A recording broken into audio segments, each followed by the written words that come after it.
53강입니다.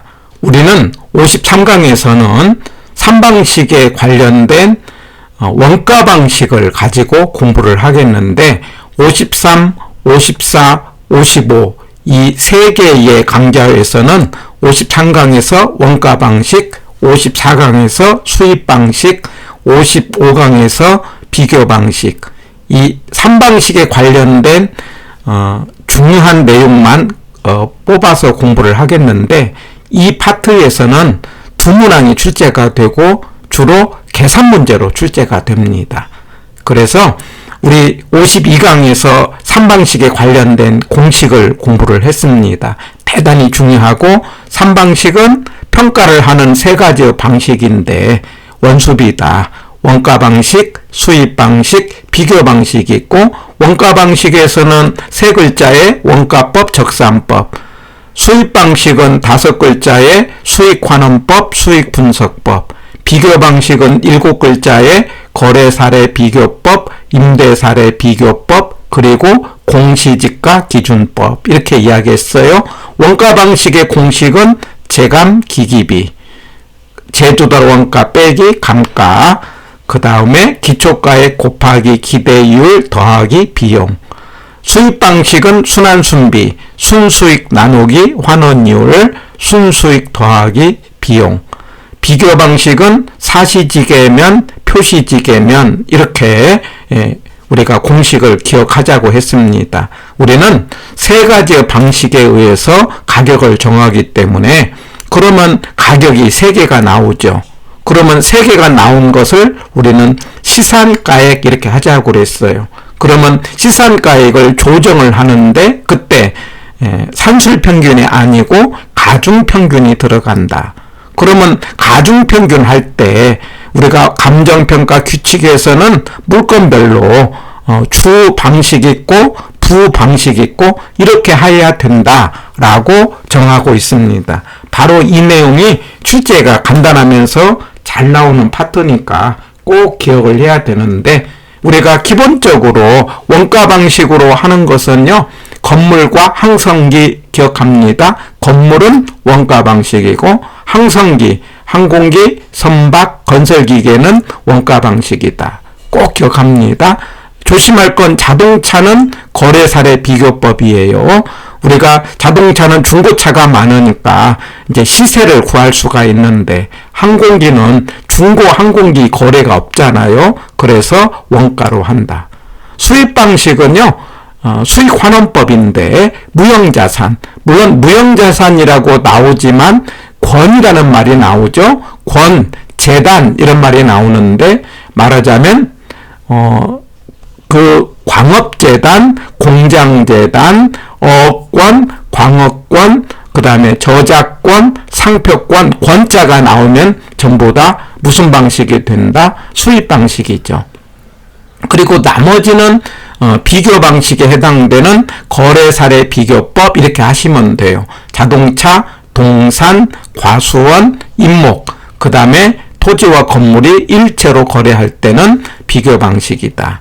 자, 물건별로 정리할 때 원가는 건물과 항성기, 그 다음에 권 나온다든가 재단 나올 때는 뭐라고 한다? 수입 방식, 그리고 일반적으로 비교 방식인데 땅은 공시지가 기준법이고요. 임대료는 임대사례 비교법이고 만약에 소음, 진동 이런 말이 나오면 원상 회복 비용을 고려한다.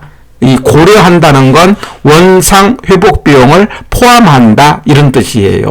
자, 이런 정도로 물건별의 평가를 기억을 하신 다음에 20번부터 23번까지는 원가 방식에 관련된 이제 감가, 수정을 중심으로 공부를 하겠는데 원가 방식의 공식은 제주달 원가 빼기 감가 누계액이라고 했어요. 제주달 원가라는 것은 새 건물 가격이다 이렇게 하자는 거예요. 우리가 평가를 할 때는 물건이 정해졌다고 그래요. 자, 물건을 우리가 대상 물건하고 4층 빌라라고 하자. 그런데 이 4층 빌라의 가격을 구하는데 이게 경과가 이제 우리가 준공 받은 지 3년이 지났다고 하자 이거예요. 그러면은 이 4층 건물에 해당되는 새 건물 가격 언제 기준으로요? 항상 기준은 기준 시점이고 기준 시점은 가격 조사가 완료된 날짜죠. 그래가지고 그 새 건물 가격인데 이 제주달 원가는요 간단한 겁니다. 택지비에다가 건축비를 합치면 돼요. 근데 건축비는 표준적 건설비에다가 부대 비용이 들어가는 거고 표준적 건설비는 직접 공사비, 간접 공사비, 적정 이윤이 들어가요. 항상 모든 개론에서의 비용은 적정 이윤을 포함을 하는 겁니다. 자, 이런 식으로 해서 새 건물 가격을 구한 다음에 실제 시험 문제는요, 감가 문제가 나와요. 그래서 새 건물에서 감가 가격을 빼는 작업을 평가에서는 감가 수정이라고 합니다. 이거 법조문이니까 꼭 기억을 합니다. 그래서 대상 물건에 제주달 원가를 감액해야 될 요인이 있는 경우에 감가 요인이 3개입니다. 물리적, 기능적, 경제적. 우리 이거 가격 원칙할 때 분석할 때 했어요. 물리적이라는 것은 겉모양이 문제가 되는 거죠. 기능적이라는 건 이제 안에서 문제가 되는 거죠. 설계, 설비 이런 거 또는 디자인이 문제가 된다든가 특별히 좀 조심할 것은요.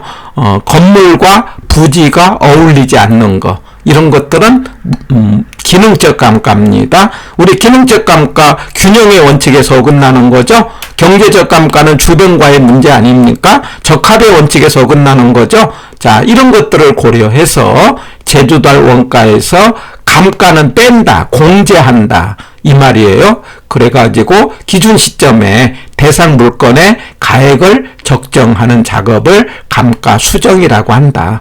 일반적으로 장부상회 할 때는 감가 상각이라고 하지만 평가에서는 감가 수정이라고 합니다.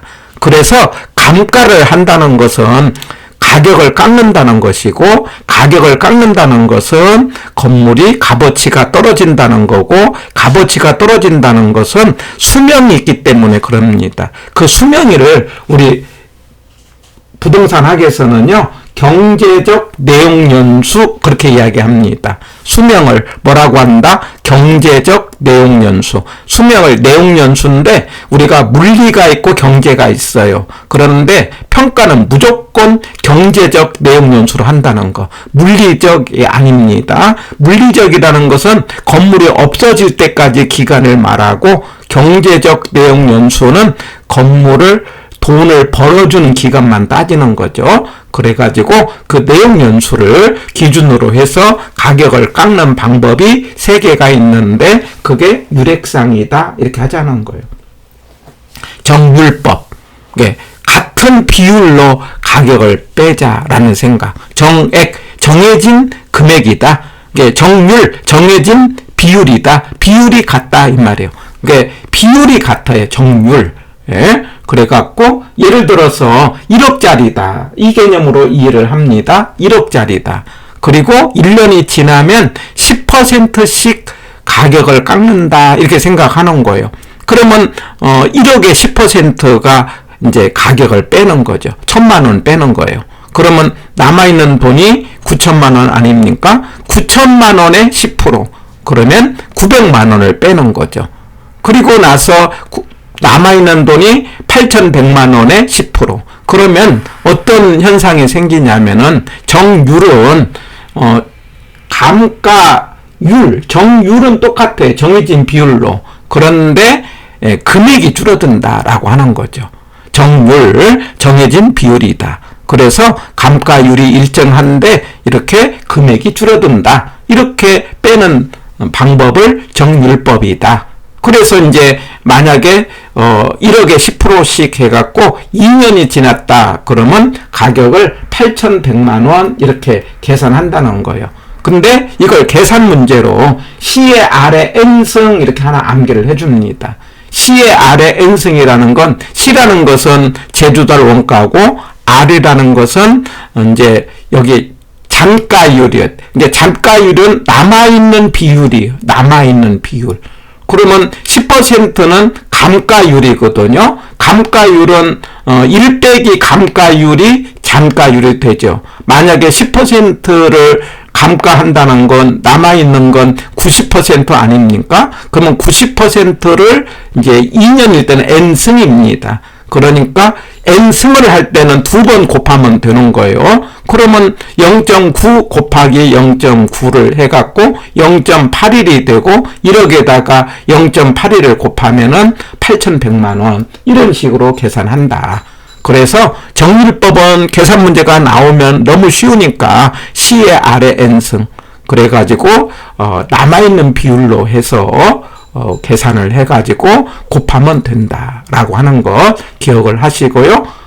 그 다음에 정액입니다. 정액은요 똑같은 금액으로 뺀다. 예, 그러니까 말하자면은 그 남아 없어진 돈을 감가총액을 뭐냐면 전체 연수로 나누어 가지고 매년의 감가액으로 정하는 방법인데 그렇게 계산했더니 감가액이 일정해서 우리는 이걸 직선법이다 이렇게도 표현합니다. 말하자면 나중에 그림으로 나타났는데 똑같이 직선처럼 가격이 빠집니다. 해갖고 정액법을 무슨 법이라고도 한다? 직선법이라고도 한다.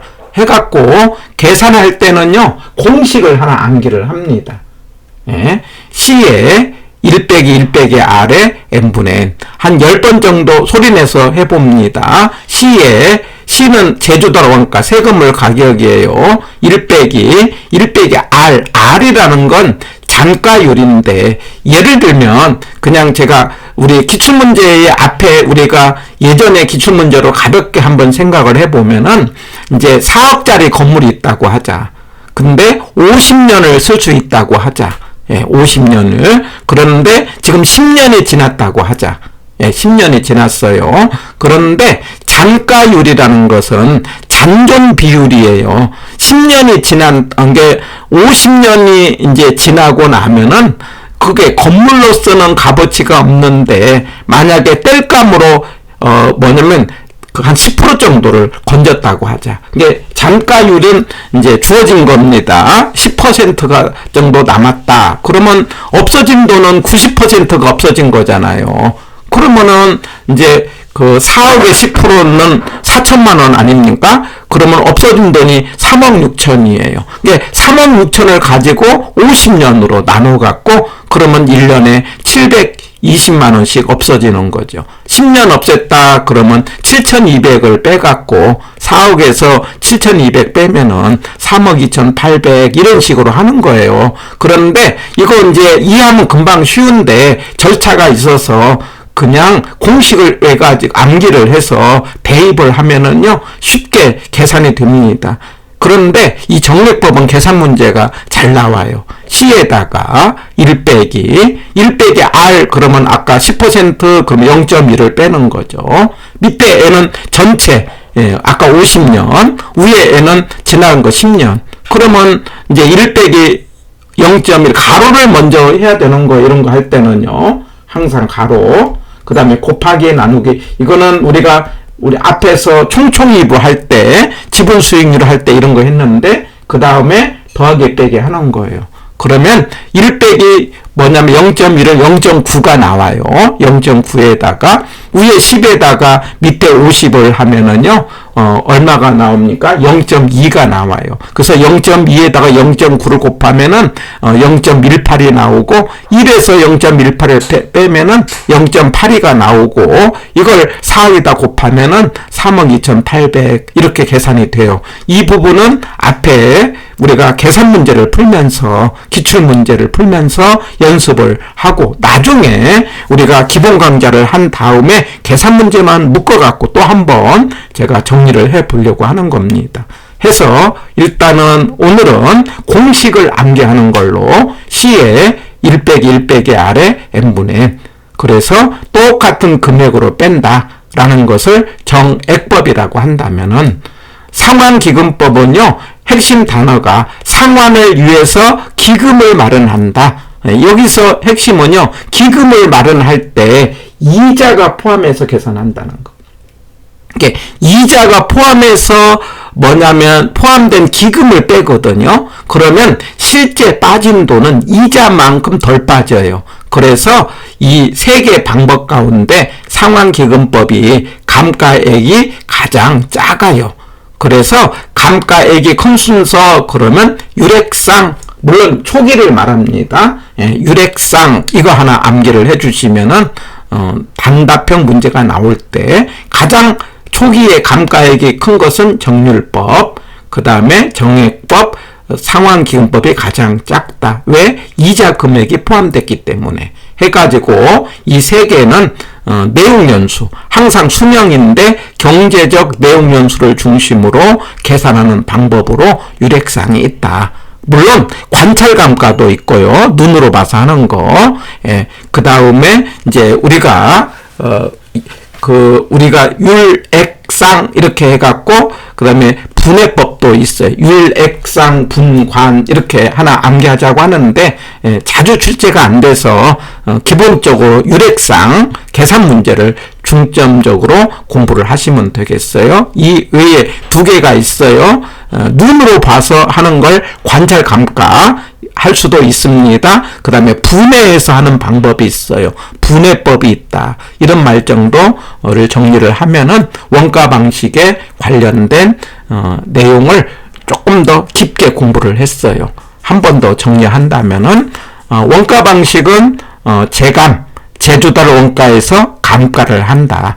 제주달 원가는 세건물 가격인데 택지비에다가 건축비다. 건축비는 표준적 건설비에다 부대비용이다. 표준적 건설비는 직접 공사비, 간접 공사비, 적정 이윤이다. 이런 식으로 계산하고 감가를 할 때 감가 방법이 율액상 분관, 정률법, 정액법, 상환기금법, 분해법, 관찰감가가 있다. 율액상 분관, 율액상 분관 반복을 해봅니다.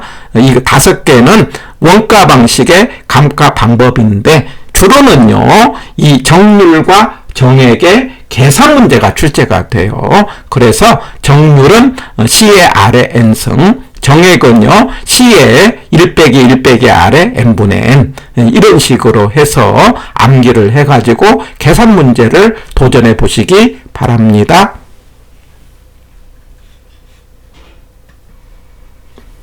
9번입니다. 자, 연결이 틀린 거 했는데 과수원은 거래사례 비교법이에요. 그래서 1번이 틀렸네요. 과수원은 뭘로 한다? 거래사례 비교법이고 공시지가 기준법은 땅이죠. 땅. 그 다음에 재단, 권 이런 말이 나오면은 수익환원법입니다. 2번 맞고요. 임대료는 임대사례 비교법, 자동차는요 거래사례 비교법, 건물과 항성기, 항공기, 선박, 건설기계는 뭘로 한다? 원가법. 단순하니까 이 평가 방식은 꼭 기억을 해야 됩니다. 원가 방식은 건물과 항성기, 그 다음에 권이라든가 재단 나오면은 수익환원법, 나머지는 비교 방식이고요. 그 다음에 임대료는 임대사례 비교법, 그 다음에 땅은 공시지가 기준법, 만약에 소음 진동이라는 말이 나오면은 원상 회복 비용을 고려한다, 포함한다 이렇게 문제를 풀어갑니다. 자, 10번 이제 말로 나온 문제입니다. 그래서 아마 34회 때는 계산 문제가 나올 수 있지 않나 생각이 들어요. 자, 1번 정률 그럼 정해진 비율이 같다. 그런데 감가율이 감소. 틀렸네요. 그러니까 답은 1번이 되겠어요. 그래서 감가액이 감소한 것은 맞죠. 그런데 이거는 비율이 같지만 잔존 가격이 남아있는 가격에 대해서 정률로 곱하기 때문에 감가액이 감소하는 거예요. 그래서 감가율이 감소한다는 말은 틀렸다. 1번이 틀린 말. 2번 정액법에서는 감가 누계액이 경과연수에 정비례한다. 똑같은 금액으로 가격을 깎기 때문에 깎아서 시간이 가면은 정비례합니다. 맞습니다. 2번. 3번 정액을요 똑같은 금액이기 때문에 직선이라고도 한다는 것, 균등삼각이라고도 합니다. 맞습니다. 그다음에 4번 상환기금법 핵심 단어는 이자. 물론 항상 개론에서 이자는 복리입니다. 복리. 이자는 복리 계산을 전제로 하고 이자를 포함해서 계산한다. 그렇기 때문에 실제 감가액은 가장 적어서 감가액이 가장 많은 건 정률이고 그 다음에 정액이고 그 다음에 상환기금법이다. 그리고 맞는 말 5번에 가서 유례상 3개는 다 내용연수로 하는 방법이고 이거 외에 2개가 더 있는데 암기할 때 율, 액, 상 이게 내용연수를 하는 방법이고 분해법이 있고 그 다음에 관찰감가가 있다. 그래서 율, 액, 상, 분관 이 5개는 원가 방식에서 감가하는 방법이다. 이렇게 하면은 완벽하게 정리가 되는 겁니다.